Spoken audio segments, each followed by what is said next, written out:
All right. Thanks for that introduction, John. So, as I said earlier, we're now opening into the discussion part of the program, of the meeting. So, if people, I see a lot of people are in, but they're not all on camera. So, if people want to come in with a point, a talking point, or then ask a question directly to John, can they just raise their hand if they're on camera? And if they're not, if they're off camera, can they just use the hand raise icon that's available in Zoom? Yeah, Danny Coffey, get your. Thanks for the talk. I enjoyed that. Just a point on you were talking about the different parties and the different kind of leftist groups here in Ireland. I think the main problem here is the lack of willingness to work together on things. Though it seems to be it's very even even in housing, trying to get a movement going on for there should be protests every other fucking week on housing. It's ridiculous how bad housing is there. I was just talking to a woman today that's got 4 kids. She's going to be homeless here. I live in Mayo. She's going to be homeless in about a month's time, and no hope of getting a house here. But there's a real lack of if somebody puts on an event, if you're in another group or something like that, it'd make you not want to join any group, or just be in the in the trade union movement, and even that, there's limits to working together. I think the time that the left were really strong here in Ireland was during the water charges. I think that a movement on housing, is badly needed, and I think that would push a left vote, even for the likes of the Independence for Change, for the other leftist parties. For all of them, it would push along and row in behind Sinn Féin, and kind of build a kind of a left consensus. But there doesn't seem to be any of that. I know the pandemic kind of put things to a standstill for a while, and we're kind of sitting at home, kind of in Zoom meetings and that. But I think there must be much more urgency to work together to build campaigns across the trade unions and the political parties, and kind of build a consensus that way. So I'll leave it at that anyway. But thanks for the talk. It's very interesting. Well, maybe I'll go back to what Danny says, and then people can think if they want to go back. Okay, is that all right, Danny? Okay, so I think what you're saying is correct. There's a sort of inbuilt sectarianism in both socialist and Republican groups that's very hard to break through. They've got their campaign, they've got their members, they've got their supporters, and they just want to keep that. But I think the problem's a bit deeper than that. And the deeper problem is that the obvious leadership for broad campaigns is the trade union movement. And the socialists would sort of define their program in relation to a critique of what the trade union movement would do. Now, the thing is, there was a rally scheduled for last year called Raise the Roof, led by the trade unions, a housing rally. It was called off at the last minute. It's never been brought up again, and it turns out the British King is on the government's housing body. So if you're going to build a broad and comprehensive housing movement, you're going to have to criticize that position by ICTU. You have to say something about it. And people are very reluctant to do that. Let me give you an example of how this goes back about 10 years. About 10 years ago, I was at the Teachers Union, INTO. The executive were proposing a partnership deal that would, bring in a very modest pay increase with a lot of negative elements. And one of the delegates stood up and said, I don't think we should vote for this, because it's got a built-in clause saying we've no right to strike. We can't strike if we sign up this agreement. And the General Secretary looked at her in astonishment and said, well, all these agreements over the past 20 years, they're all no strike agreements. So, the delegates just didn't know it, but the bureaucracy had agreed that there wouldn't be a confrontation with the government, and the return is whatever the government was willing to offer. And there's one other thing I want to mention. I don't know if you remember this, but there was a protest about 10 years ago called Apollo House, which was led by, I think, Mandate and Unite. And what happened is Mandate and Unite and some independent lefties, the housing workers, they took over this house, which an office block that had been taken over by the state to compensate a failed speculator during the credit crunch. And the action of the state was to sell these places off at rock bottom prices to international speculators. So the union moved in, a lot of radicals moved in, and they housed about 20 or 30 homeless families. And this was widely popular. And one of the strikers says, we'll build Apollo houses all across Ireland. And everybody thought this was a great idea.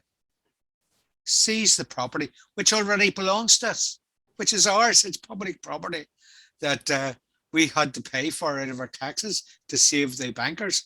And now it's ours. And instead of selling it off to another set of bankers, use it to house the population. What happened is it went to the High Court, and the judge turned around and says, you don't get out of there, we're taking your funds.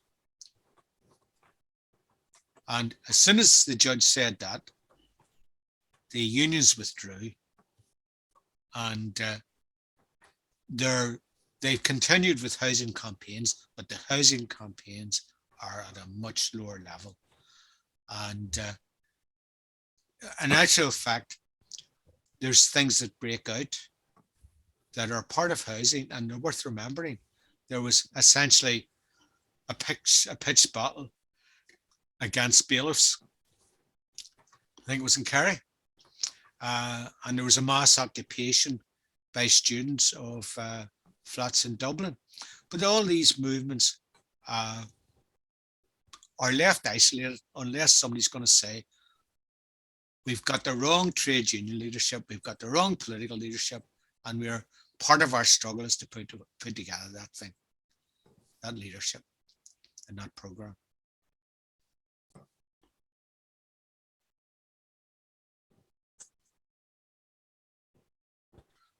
Okay, so anyone else want to make an intervention, raise a talking point, or put a question directly to John? Yeah, Chris.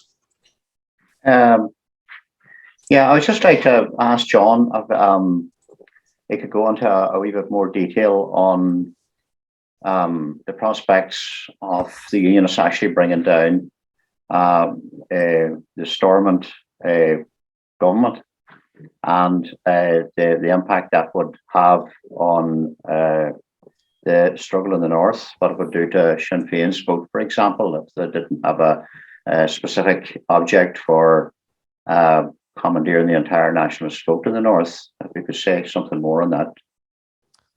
Yeah. Thanks. I think what I've just John can just hold on that. I've just got another indication from someone. So Campbell. I'll answer the first question. Answer Chris's question first. I don't mind waiting. Yeah, John, you can come back and Chris first. Okay, sorry. So essentially, the problem is that, as Leon Trotsky said, we're talking about relations between people. We're talking about people's consciousness. So there's the physical appearance in the north of Sinn Féin signing up to this partnership government and so on, and these deals and so on. But everybody accepts this. Everybody voted for it. Everybody accepts the idea of partnership, right? So the fall of Stormont, and Stormont, remember, has fallen a couple of times. The fall of Stormont it weakens that belief in that the struggle in the north is some sort of ethnic community divide, and if everybody was nice to each other, it would go away. It weakens that, but at the same time, it doesn't directly attack it, you know. So in actual fact, the north works at some levels, and one of the levels it works at two really good levels. One is it works at the council level, where all where the unionists and nationalist parties share out the spoils, right? And it also works at the level of civic society, where everybody is entitled to a grant as long as they register with the government and they're respectable, if you like. So those two components give the north an enormous momentum of just staying the same until somebody comes along and challenges it, and nobody is challenging it at the minute. And I think as far as Sinn Féin is concerned, again, it would be a blow to them if Stormont were to fall.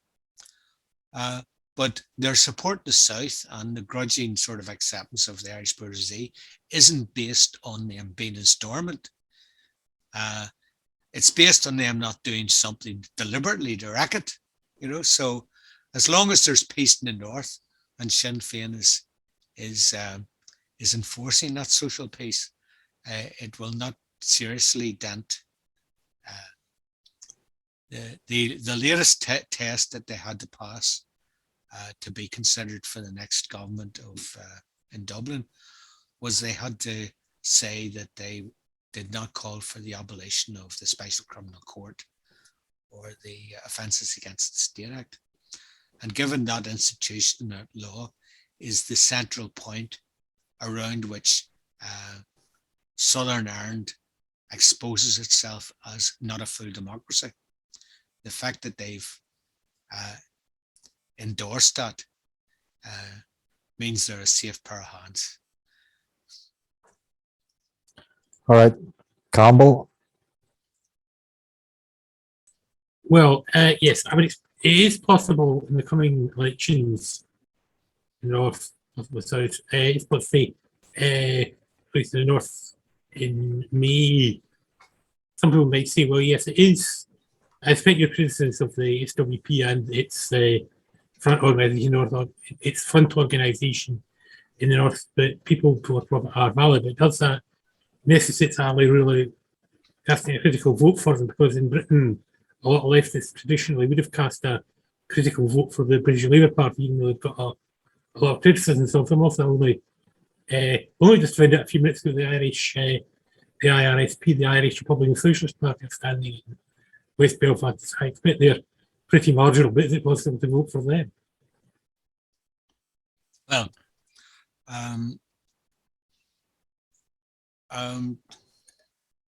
people for profit in the north,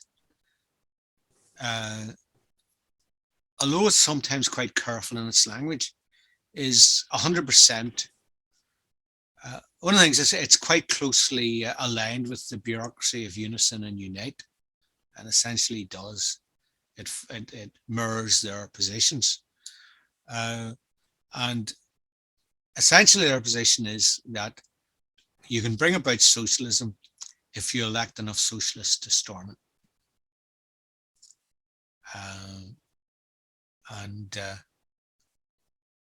There, you know, in the northern case, opportunism has reached a level where there's really nothing left. You know, the local candidate has just issued some campaign literature where he says he's donated 150 food parcels to local food banks, and you sort of say, well, we'd prefer it if you ran a campaign opposing food banks. It's basically, it just boils down to vote for me, and that's it, full stop. There's not very much else. They've done some very strange things. One of the things they did was we've got a new transport system called the glider, and they opposed it. Now, why a socialist group should be opposing public transport is a bit of a mystery, but a few of their voters had corner shops and lost parking spaces, and that seemed to be the basis on which they. But the most hilarious thing is that their electoral campaign is for a Trade Union Freedom Act. Stormont has to pass a Trade Union Freedom Act, ending all these constraints in trade unions. And number one, the trade unions don't want any end in the constraints in their freedoms because they have no intention of leading any major struggles. And number two, the whole idea is based on the idea of localism. We can get a Trade Union Freedom Act because this is a devolved matter. So the local politician can vote for it. And let's just ignore the fact that the vast majority of local politicians are members of the far right. That doesn't matter, they're local. And the third thing is this local Trade Union Freedom Bill is exactly the same local Trade Union Freedom Bill that People for Profit launched 4 years ago, coincidentally just before the last Stormont elections. So essentially, their main political platform here is just an electoral ploy to paint them in socialist colours before the elections arrive. But at the core of everything they write is we're not orange or green. We're not orange or green. We're socialists. We're neutral. Orange and green. We're socialists. Now that is exactly the neutralist position that left Labour off the map when the north of Ireland was formed, and essentially it leaves them off the map again. As far as the IRSP concerned, at the moment we don't quite know what they're standing on. We've written to them and asked them to tell us. So if it turns out that they, really what it boils down to in case IRSP is, do they reject the Good Friday Agreement? Do they reject the settlement? In which case there might be some grounds to support them. But there's reason to doubt that. Nearly everybody is getting a grant for something or other. Right. Indication from Garage. Yeah, well, just funny with John there finishing on that point about the Good Friday Agreement in terms of the electoral program of the ERPs and that. I think, we're looking back at 100 years of partition. There've been various points along the way. The defeat of the Irish Revolution that led to partition also led to, as John went through, steps backward for the workers' movement and the feminist movement, which, found itself suddenly a non-player in Irish society. And the other one is obviously the Good Friday Agreement. And when it came about, most of the left groups that John has spoken about took a very sort of pragmatic attitude to it, right? That that they would work within whatever institutions happened, and because there would be no IRA campaign, that there would be room for manoeuvre in terms of normal politics and stuff like that. And that type of message actually gets repeated around the world where there are peace processes. It was the part of the argument in South Africa. It was certainly in Latin America. A big part of the argument in El Salvador where the FMLN went on to actually become the government for a number of terms, but on a program that was completely unrecognizable to the program for which they had actually fought throughout the late 70s and the 1980s. And in Colombia, we've had that as well now with the most recent peace process, that, there's an ideological retreat because people actually accept not just the agreement, because the agreements are not primarily about removing an armed actor from the stage. Particularly if you think in the case of South Africa, the ANC has had to be one of the most ineffective armed groups to walk the earth, considering the actual mass support that it had. What happened was a whole mass movement was demobilized around support for a new state and a new model of state. And I don't think actually any of those groups realized, or maybe they did, the ideological retreat that was underway about accepting the state as neutral, as accepting the state as a benefactor, and accepting the idea that, working within its institutions. And so we are now where we are. You can talk about Sinn Féin and its advance in the South, but its advance in the South is as far away as it gets from the whiff of cordite, the more it advances, but also at the same time, as John said, its political positions are now indistinguishable from Fianna Fáil's. And, that wasn't always the case, and I don't want to overstate their left claims in the 1980s, but it wasn't always the case that they would have political positions that were so in line with the bourgeois state. And I think actually, it wasn't just the provosts who did that. I think all of those left groups, the SWP, the SP, the whole lot of them, bought into it, and they've internalized that idea of working within the institutions. The Good Friday Agreement became the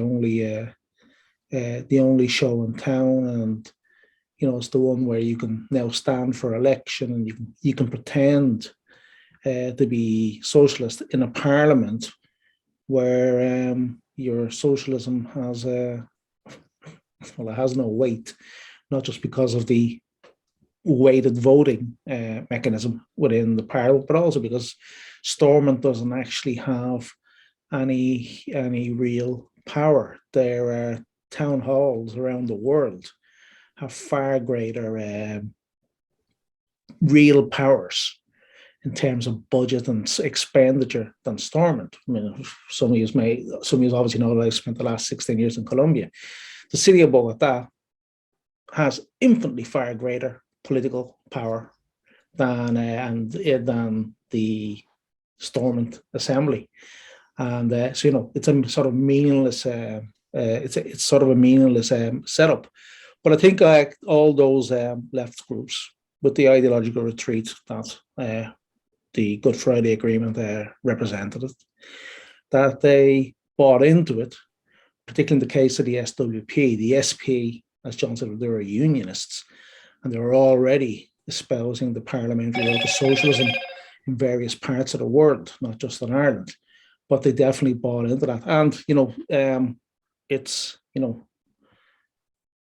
it's important, that we say peace processes, for example, are defeats, and they're not just defeats for the movement, they're defeats at an ideological level that goes beyond the actual movement that was generally engaged in an armed campaign of one sort or another. That imperialism and capitalism become the norm and become accepted. There's no way you can understand what has happened in the North in terms of political discourse if you don't actually refer to the Good Friday Agreement as a defeat.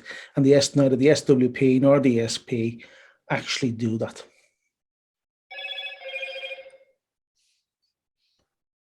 All right. Yeah, I've got another indication from Michael in Glasgow. Quick question. You covered a lot of ground, John, and I can't possibly go over it, but you didn't mention COVID and the pandemic at all.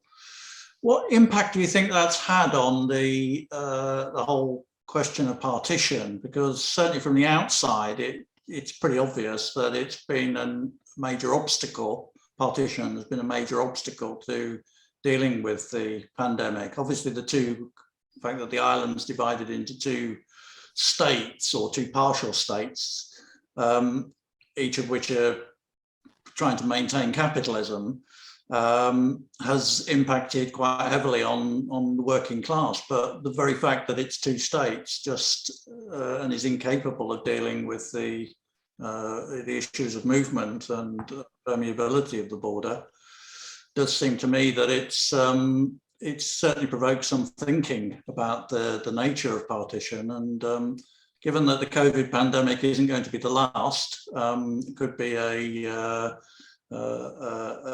future pandemics. What impact do you think that's had on working class consciousness about the whole question of the border? Right, that's a complicated enough question. I'll do my best. I think I'll start with the fact that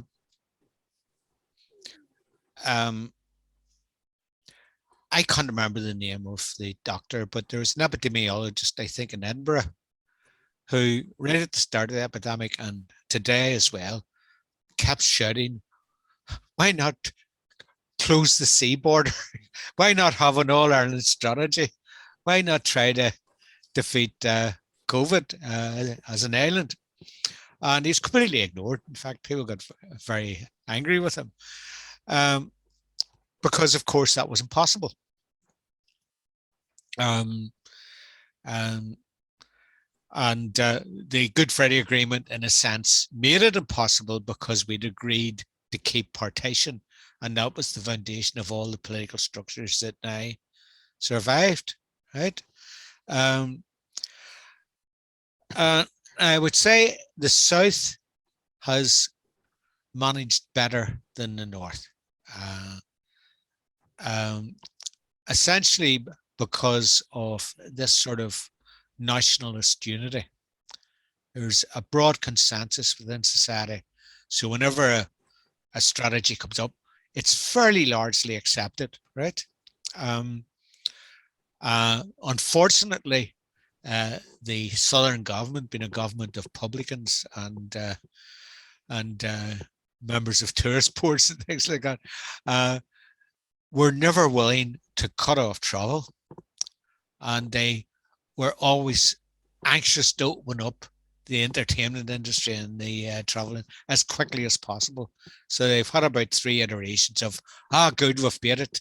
And then a collapse and then a big rush back to lockdown. And because of a lot of cooperation from the population, they actually have made reasonable progress every time. But they never do enough. I think that's the point that I would make. And the place they never do enough, of course, is the countries on both parts of the borders wide open to Britain, which is one of the plague spots of the world. Now, in the south of Ireland, in the north of Ireland, it's a bit more complicated in the sense that, the Good Friday Agreement made an all-Ireland position impossible.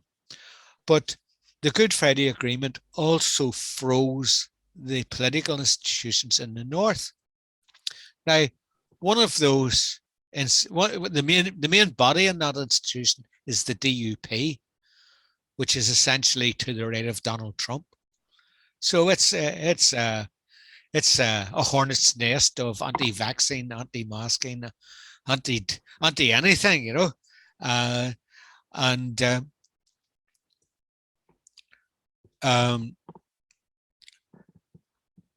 one of the main things that's happened in the north is every now and again, the British Army send over soldiers to man COVID beds and COVID inoculation points, not because there's any need for them, but because that's a wonderful reassurance to the Unionists that we're still British, right?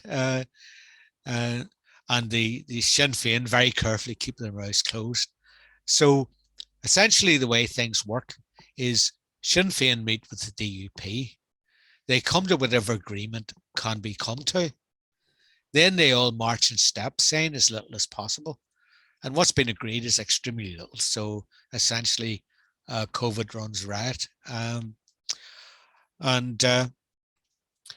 What a sign of just the power, the reactionary power of the Good Friday Agreement, of the imperialist settlement, is that every night on the news, between 3 and 5 people die, right?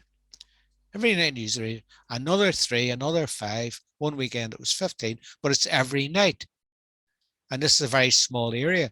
So you've got this constant death toll. It's never remarked on.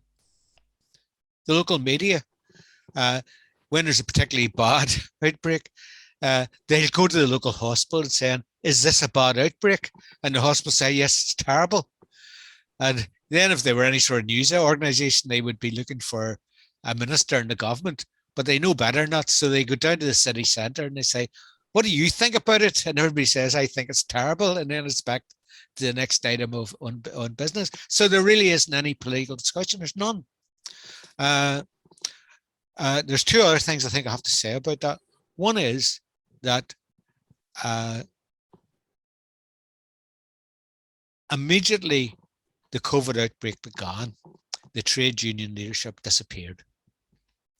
You would struggle hard throughout the whole area of COVID to know that there was a trade union movement in Ireland. And the reason for that is very simple. They were invited in the door the first day to join hands with the government and plan the response. I remember very early on,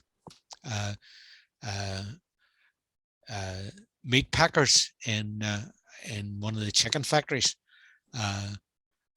staged a walkout because they were working cheek by jowl in the factories, with blood and guts everywhere. And they walked out, and a Unite spokesperson turned up and she shouted at the top of her lungs, up the workers, we're going to fight this. 15 minutes later, they were back in the factory working away, and we never heard any more about it. And the last thing I want to say is this failure on the left has led, as in other European countries, to the rise of the right. So there's a very strong anti-vaxxer current I think more in Dublin than in Belfast, but it's quite large, and it's quite energetic, and it's quite reactionary. It's essentially people who've become exasperated. And actually there's a reason for them to become exasperated, because in the early days of COVID, the governments were making subventions to make up your pay. But when the second and third wave arrived, they stopped doing all that. So people are, struggling to live because of the COVID restrictions, and they're, it's not surprising that they react against those. And also, their charge that the government is lying to them is correct. The government is lying to them. They follow the science stuff and out the window about a weekend, and it's been follow whatever we say ever since. I mean, basically what I'm saying is pretty gloomy. What I'm saying is that, COVID by itself will not bring about unity of the working class. You'll need to have a movement, and the movement would have to, be attacking the government, but be attacking it from the point of view, if we do this, I mean, think of the things you can criticize, just say, what did China do? It worked. What did China do? I remember at the very start of the thing, the British health minister was saying, well, we want a really good test. We want a good, a bad test would be worse than useless. Meanwhile, in China, the Chinese had mass-produced infrared thermometers, and they were pointing in people's foreheads. Now, that didn't tell you whether they had COVID enough. It was a terrible test, but it was good enough for them to start a battle against the against the COVID.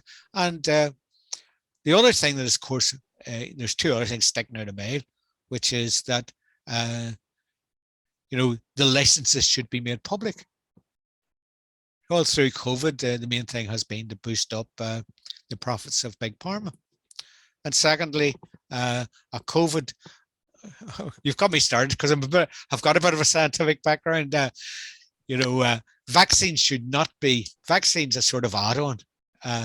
That's not the way to defeat a pandemic. A pandemic is test, trace, and isolate. They wrote the book on this 100 years ago. And the third thing is no resources for the third world. So they're surprised. They're surprised, when new variants break out, but they haven't bothered to protect the vast majority of the human population who are through whom this plague is spreading. So. All right, so we're moving up towards 8:30. So I'm just going to propose we go one more round. So before John comes back. So does anyone else want to come in and put a question to John or make their own point? Yeah, Dave. I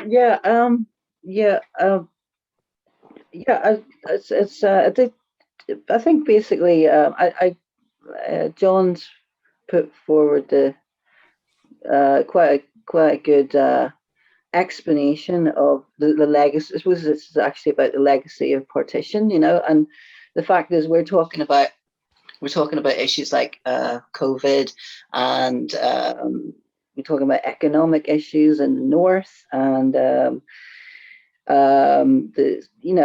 all these issues are affected by partition, and that's the thing.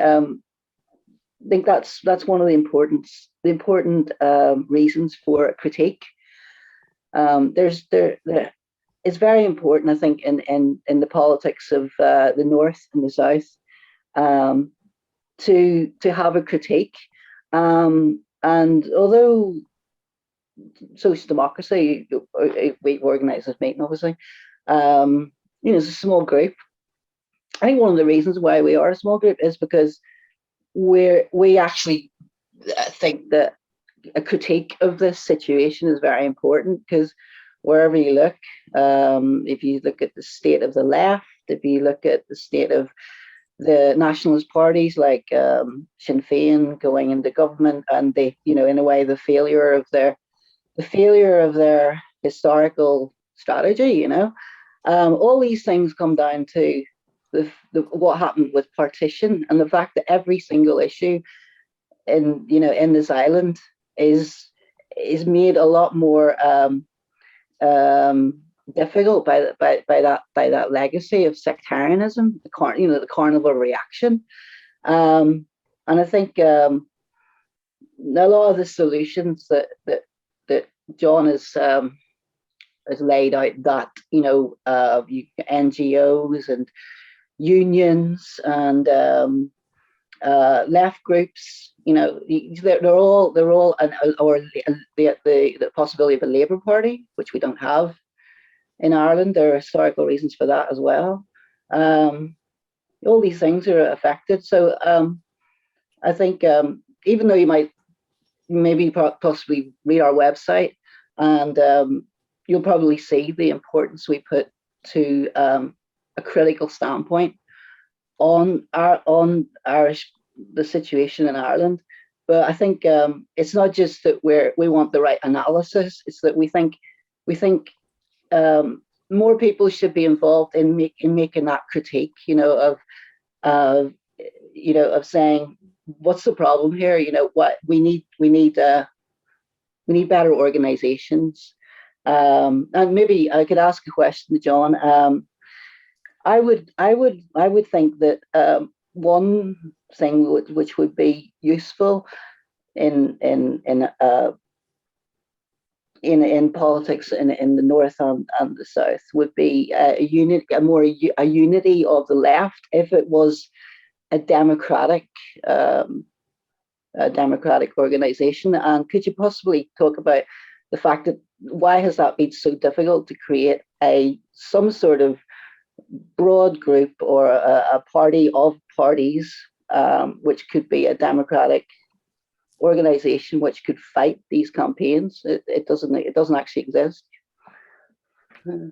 All right, so I'm just going to ask one last time. Does anyone want to come in, make a point, or ask a question before I ask John to come back in the summary?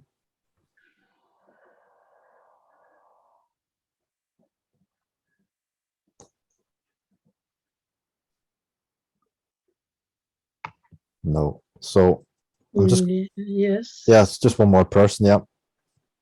Yetta. Yep. Yes. I think the situation of no class struggle is more or less the same in Denmark.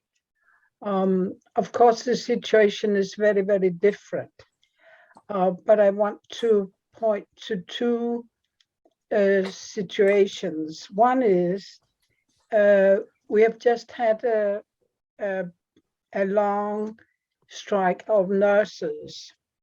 And what happened was this situation changed dramatically because they refused to follow the leadership of the trade union. They formed their own leadership. And this has, I think, not happened really for 50 years in the Danish class struggle. So I think that